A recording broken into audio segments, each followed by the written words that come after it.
अस्सलाम वालेकुम। Next practical जो है आपका वो है demonstrate the use of web controls. Web controls मतलब जिसके अंदर आपके हाइपर लिंक है या इमेज बटन लिंक है, ठीक है। इस तरह के जो कंट्रोल्स होते हैं तो बेसिक है वो भी वो आप बना सकते हो।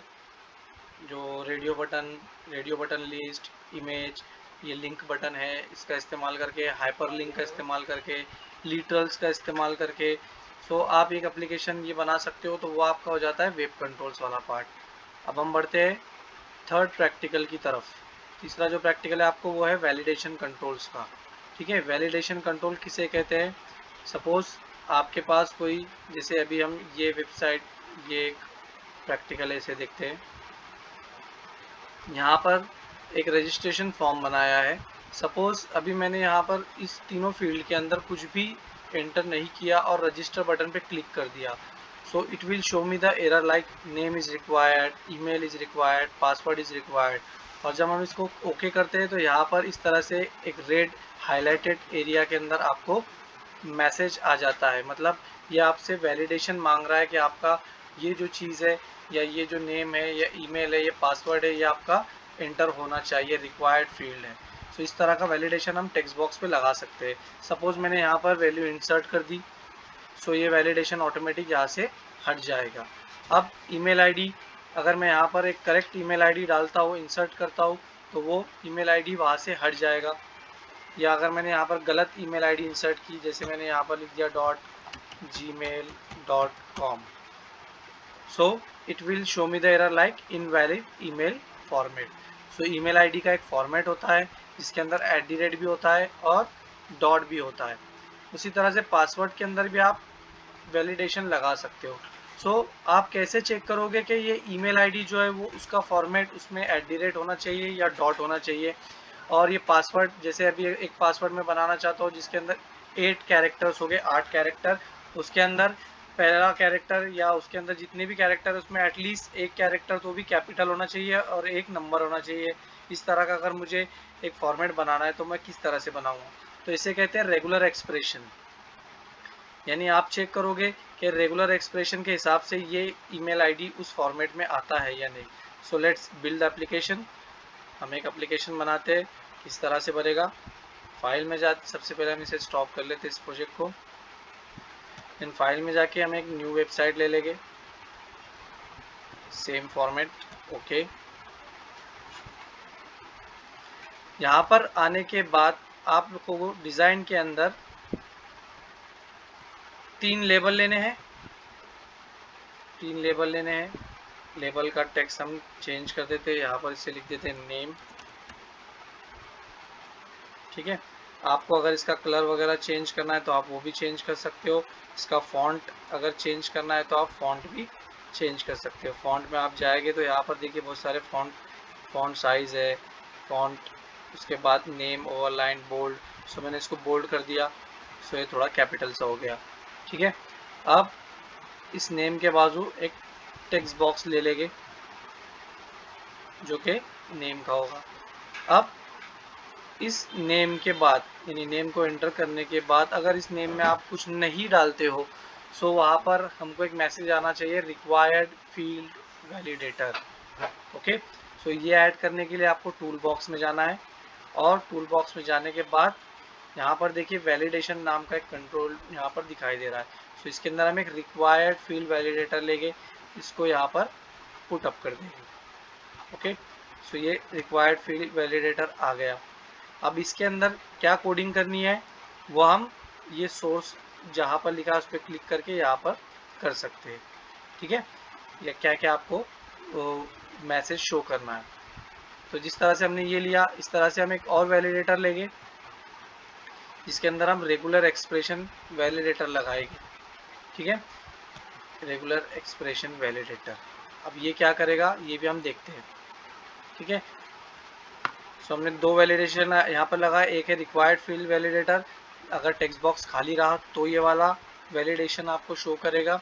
अगर टेक्स्ट बॉक्स खाली नहीं रहा तो फिर जो भी आप रेगुलर एक्सप्रेशन उसमें देना चाहते हो वो शो करेगा।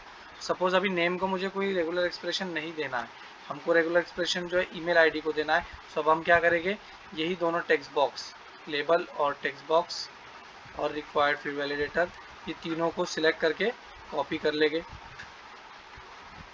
यहाँ से। इस तरह से मैंने इनको सिलेक्ट किया, कॉपी किया, और उसी के नीचे हम इसको पेस्ट कर लेंगे थोड़ा सा गैप देकर, ताकि हमारे समझ में आए। ठीक है, अब इसके अंदर हम चेंजेस कर लेंगे। जैसे लेबल 1 था, ये लेबल 1, तो ये लेबल 2 आ गया। ठीक है, अब इसका नाम हम चेंज करके इसको दे देते हैं हम ईमेल एड्रेस। ओके, और जो टेक्स्ट बॉक्स 2 है उसको लगा दिया। उसके बाद ये भी रिक्वायर्ड फील्ड का वैलिडेटर यहाँ पर लगा हुआ है, और हमको इसमें एक और वैलिडेटर लगाना है, जो कि कौन सा वैलिडेटर रहेगा, कस्टम वाला। ओके, और ये दोनों के बीच में हम थोड़ा सा ब्रेक स्टेटमेंट लिख लेते हैं, ताकि अगली फील्ड जो है वो नेक्स्ट लाइन पर आए। हमने यहाँ ब्रेक स्टेटमेंट यूज़ किया, तो ये हमारा जो आउटपुट है वो अगली लाइन पे आ गया। अब इसके बाद वापस ब्रेक स्टेटमेंट, उससे पहले हमको एक वैलिडेटर लगाना होगा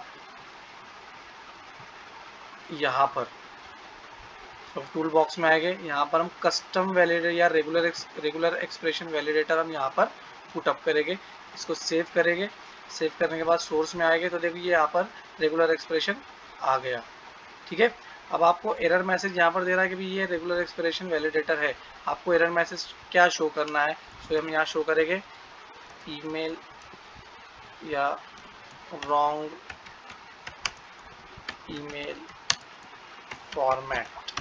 ओके, लेकिन इसको चेक करना पड़ेगा सबसे पहले कि ये जो टेक्स्ट बॉक्स का ईमेल आईडी है वो करेक्ट है या नहीं। ठीक है, तो उसके लिए आपको रेगुलर एक्सप्रेशन यूज़ करना पड़ेगा। कैसे यूज़ करेंगे रेगुलर एक्सप्रेशन, सो हमारे पास बहुत सारे तरीके हैं, उसमें से एक तरीका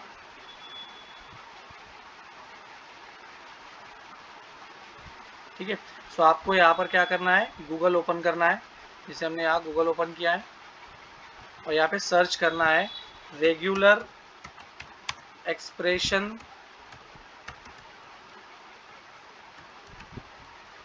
फॉर ईमेल। ठीक है, checking the email address using a regular expression. इस पर आपको क्लिक करके यहाँ से ये रेगुलर एक्सप्रेशन कॉपी कर लेनी है, क्योंकि ये आपको याद नहीं होगी। ठीक है, याद कर लेते हैं तो बहुत अच्छी बात है। तो आपको ये कॉपी कर लेनी है। हमको ये रेगुलर एक्सप्रेशन लगने वाली है हमारे ईमेल आईडी के अंदर। हमने प्रोग्राम देखिए यहाँ से चैट जीपीटी से लिया था। ये प्रोग्राम के अंदर भी देखिए यहाँ पर रेगुलर एक्सप्रेशन लगाई है। सो वही रेगुलर एक्सप्रेशन हम भी यहाँ पर हमारे कोड में लगाएंगे। तो ये जो एरर मैसेज है, एरर मैसेज से पहले रेगुलर एक्सप्रेशन के अंदर यहाँ पे आपको लिखना है वैलिडेशन एक्सप्रेशन, और इक्वल्स टू में डबल कोट्स के अंदर आपने जो वहाँ से कॉपी किया रेगुलर एक्सप्रेशन वो पेस्ट कर देनी है, और इसको सेव कर देना है। तो आपका ये एक रेगुलर एक्सप्रेशन यहाँ पर लग जाएगा ईमेल आईडी के लिए। अब थर्ड वन है आपका, तीसरा हम लेंगे ब्रेक स्टेटमेंट लगा देते हैं।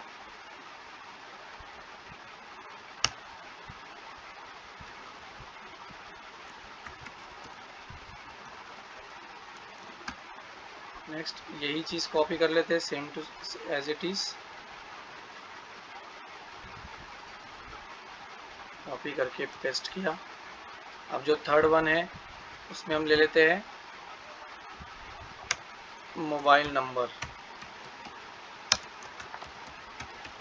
ओके, इसमें भी रिक्वायर्ड फील्ड वैलिडेटर हमने लगाया है थर्ड वन। अब इसका जो वैलिडेशन एक्सप्रेशन है वो अलग रहेगा, क्योंकि हर चीज़ का एक रेगुलर एक्सप्रेशन होता है, सेपरेट रेगुलर एक्सप्रेशन होता है। सो आपको अगर मोबाइल नंबर का रेगुलर एक्सप्रेशन पता करना है तो उसका रेगुलर एक्सप्रेशन होता है कि भाई वो 10 नंबर से ज़्यादा नहीं होना चाहिए। मोबाइल नंबर रेगुलर एक्सप्रेशन, तो ये उसका रेगुलर एक्सप्रेशन है मोबाइल नंबर का।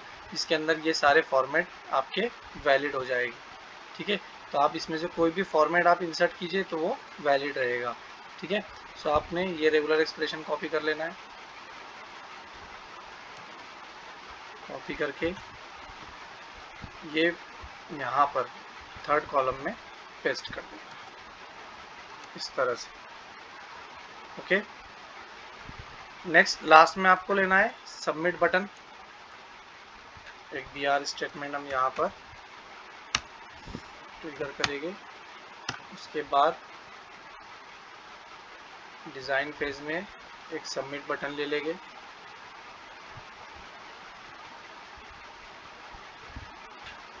सबमिट बटन पे उसकी कोडिंग अगर आपको चेंज करनी है तो यहाँ पर हम बटन पे लिख देते हैं रजिस्टर। इस तरह से हमने बनाया, इसको सेव किया। अब इस बटन पे क्लिक करने के बाद हमको मैसेज डिस्प्ले होना चाहिए एक अलर्ट बॉक्स में, जो भी चीज़ें हमने इसमें की है। ठीक है, सो हम उसका ASPX.CS ये फाइल ओपन करेंगे। यहाँ पर इस बटन के ऊपर हमको एक ऑन क्लिक इवेंट जनरेट करना पड़ेगा। सो ये बटन है, यहाँ पे बटन पे हम ऑन क्लिक इवेंट जनरेट करते हैं। उसके अंदर हम एक सबमिट नाम का फंक्शन कॉल करते हैं। सबमिट BTN नाम का एक फंक्शन कॉल करेंगे हम, और वो फंक्शन हम यहाँ लिखेंगे। इस कोड को हमने कॉपी करना है और उसी के नीचे पेस्ट करके सबमिट, वो जो भी फंक्शन आपने लिखे है हम उसके नाम को एज इट इज कॉपी करते हैं,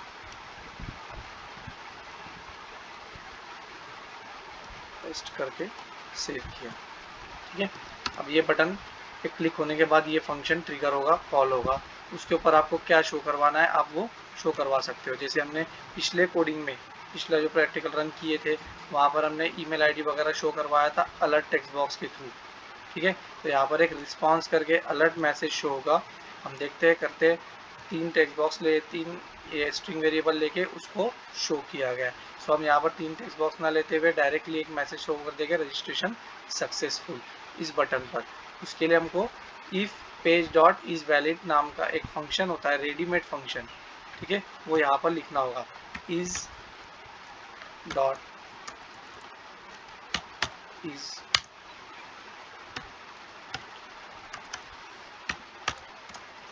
पेज डॉट इज वैलिड। इस तरह से इसका ब्रैकेट ओपन एंड क्लोज। ठीक है, इसके अंदर हम response dot right into bracket semicolon, यहाँ पर आपको ब्रैकेट डबल कोट्स में स्क्रिप्ट टैग लिखना है, स्क्रिप्ट टैग, और यहाँ पर अलर्ट मैसेज शो करना है। अलर्ट के अंदर आपको लिखना है रजिस्टर सक्सेसफुली,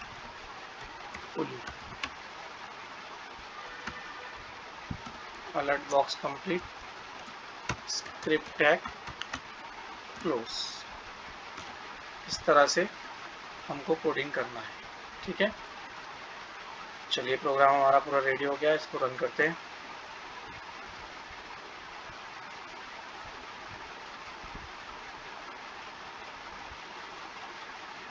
यहाँ पर भी एक error, required field validator can not be blank.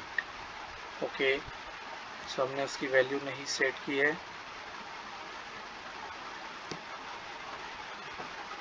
इसको स्टॉप करेंगे। तो ये रिक्वायर्ड फील्ड वैलिडेटर है, यहाँ पर आपको क्या मैसेज देना है और उसकी क्या वैल्यू सेट करना है वो भी लिखना पड़ता है। जैसे कि यहाँ पर वैल्यू सेट की हुई है, रिक्वायर्ड फील्ड वैलिडेटर के अंदर एक एरर मैसेज शो किया है और कंट्रोल टू वैलिडेट, यानी आपको वैल्यू सेट करना है कि आप किसको वैलिडेशन लगा रहे हो। सो कंट्रोल टू वैलिडेट एक प्रॉपर्टी है जो आपको यहाँ पर सेट करनी होती है। इससे हम यहाँ लिखेंगे कंट्रोल टू वैलिडेट, और आपको किसको शो करना है। सो टेक्स्ट बॉक्स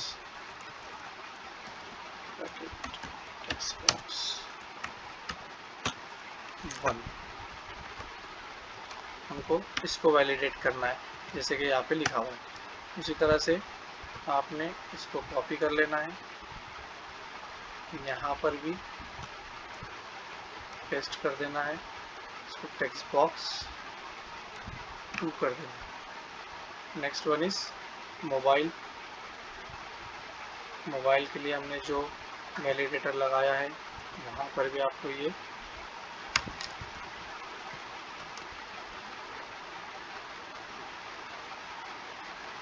करते हैं run, can not be blank. Okay, so हमने रेगुलर एक्सप्रेशन को भी कंट्रोल लगाना चाहिए था। लेट्स कॉपी दिस,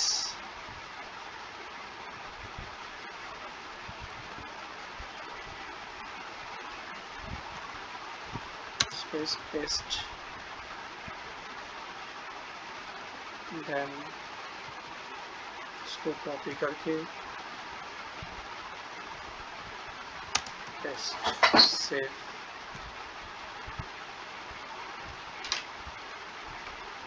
यूज कर देते हैं। सो ये हमारा एक रजिस्ट्रेशन फॉर्म बन गया। अगर मैं रजिस्टर पे क्लिक करता हूँ so it will show us the error message that this field is required. If I enter something so that will go out. Okay, अगर मैं कोई गलत ईमेल आईडी डालता हूँ और रजिस्टर पे क्लिक करता हूँ सो ये रॉन्ग ईमेल फॉर्मेट मुझे बताएगा। अगर मैं वहाँ @gmail.com लिख देता हूँ सो रजिस्टर पे क्लिक करने के बाद वो हट जाएगा। इसी तरह से अगर मैं यहाँ पे मोबाइल नंबर इंसर्ट करता हूँ so it will remove. Okay, so ये आपका थर्ड प्रैक्टिकल था। होप आपको समझ में आया होगा। अगर एरर आता है, जैसे कि मेरे प्रोग्राम में आया था, मैंने जानबूझ के एरर नहीं डाले, वो एरर आया है।